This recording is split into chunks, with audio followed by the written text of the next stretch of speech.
বাংলাদেশের মানুষ এখন জামাত ইসলামীর দিকে তাকিয়ে আছে।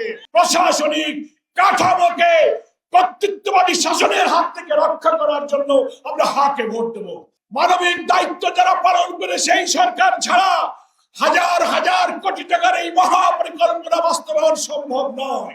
আমরা যে পরিকল্পনা দিয়েছি 12 তারিখে দাঁড়িপাল্লাকে বিজয়ী করে আমাদের সেই স্বপ্ন পূরণ করতে হবে। বাংলাদেশের মানুষের মধ্যে এখন একটি নতুন আকাঙ্ক্ষার সৃষ্টি হয়েছে। 24-এর গণ অভ্যুত্থানের পর সহস্রাধিক জীবন, হাজার হাজার মানুষের রক্ত এবং ত্যাগের বিনিময়ে আমরা যে নতুন স্বপ্ন দেখেছিলাম, সেই স্বপ্নের সুফল আমরা ইনশাআল্লাহ পৌঁছাবার জন্য মানুষের দ্বারে দ্বারে যাওয়ার চেষ্টা করছি।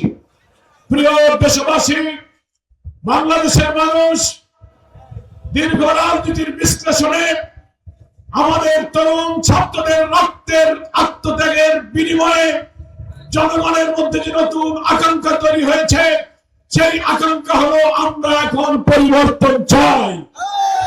স্বাধীনতার 54 বছরে যারা দেশ শাসন করেছেন, 3টি দল দেশ শাসন করেছেন, সামরিক বাহিনী দেশ শাসন করেছেন, কোন দল বলতে পারবে না বুকে হাত দিয়ে যে আমাদের শাসনের সময় আমাদের মন্ত্রী, এমপি, প্রধানমন্ত্রীরা দুর্নীতির অভিযোগ থেকে কখনো মুক্ত ছিল।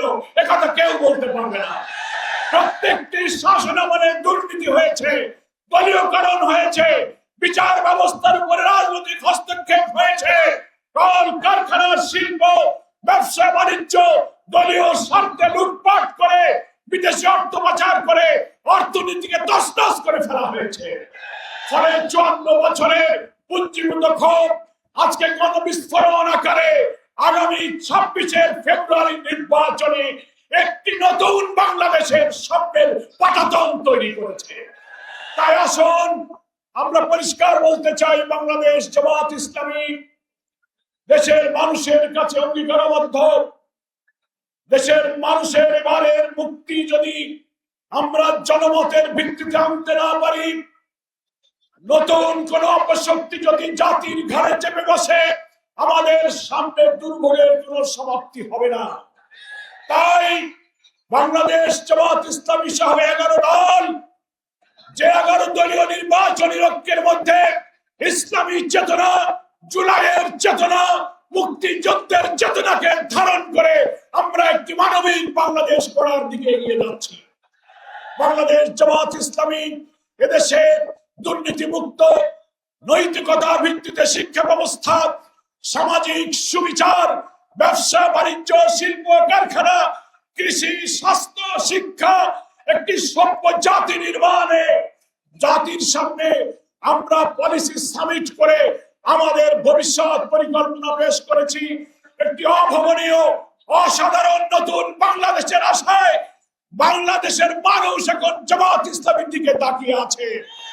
আমরা স্বাস্থ্য ক্ষেত্রে, কৃষিতে, শিল্পে, অর্থনীতিতে আমরা যে পরিকল্পনা দিয়েছি, 12 তারিখে দাঁড়িপাল্লাকে বিজয়ী করে আমাদের সেই স্বপ্ন পূরণ করতে হবে।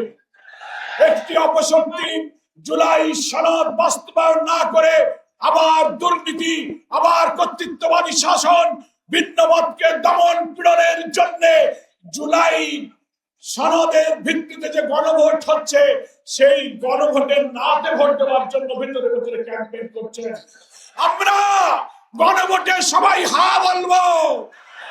হাতে ভোট দেওয়া মানে দুর্নীতির বিরুদ্ধে ভোট দেওয়া, হাতে ভোট দেওয়া মানে ভিন্ন মত দমনের বিরুদ্ধে ভোট দেওয়া, হাতে ভোট দেওয়া মানে হচ্ছে দুর্নীতি, চুরি, চাঁদাবাজি, প্রশাসনিক কাঠামোকে কর্তৃত্ববাদী শাসনের হাত থেকে রক্ষা করার জন্য আমরা হাকে ভোট দেব। সম্মানিত যশোরবাসী, আমি একটি কথা বলে শেষ করতে চাই। খুলনা, যশোর এই বৃহত্তর অঞ্চলের গণমানুষের বড় দুঃখ হলো ভবদা থেকে মনিরামপুর, কেশবপুর, ডুবুরিয়া, সাতক্ষীরা, ফুলতলার বিস্তৃত অঞ্চলে অনেকগুলো বিলের দীর্ঘদিনের জলাবদ্ধতা।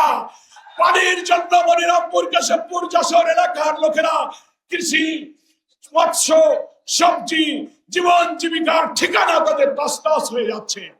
আমি পানি সম্পদ উপদেষ্টার সাথে বৈঠক করেছি, ওয়াবদার সাথে বৈঠক করেছি। তারা আমাদেরকে কথা দিয়েছেন নির্বাচিত সরকার ছাড়া গণমুখী জনগণের মানবিক দায়িত্ব যারা পালন করে সেই সরকার ছাড়া হাজার হাজার কোটি টাকার এই মহাপরিকল্পনা বাস্তবায়ন সম্ভব নয়। আজকের এই জনসভায় এই অঞ্চলের মানুষ হিসেবে জনগণের দুঃখের এই জলাবদ্ধতা নিরসনের জন্য আমি দাবি জানাতে চাই, আগামী দিনে নতুন সরকারের মাধ্যমে আমরা জলাবদ্ধতা নিরসনের এই মহাপরিকল্পনা ইনশাআল্লাহ বাস্তবায়ন করব।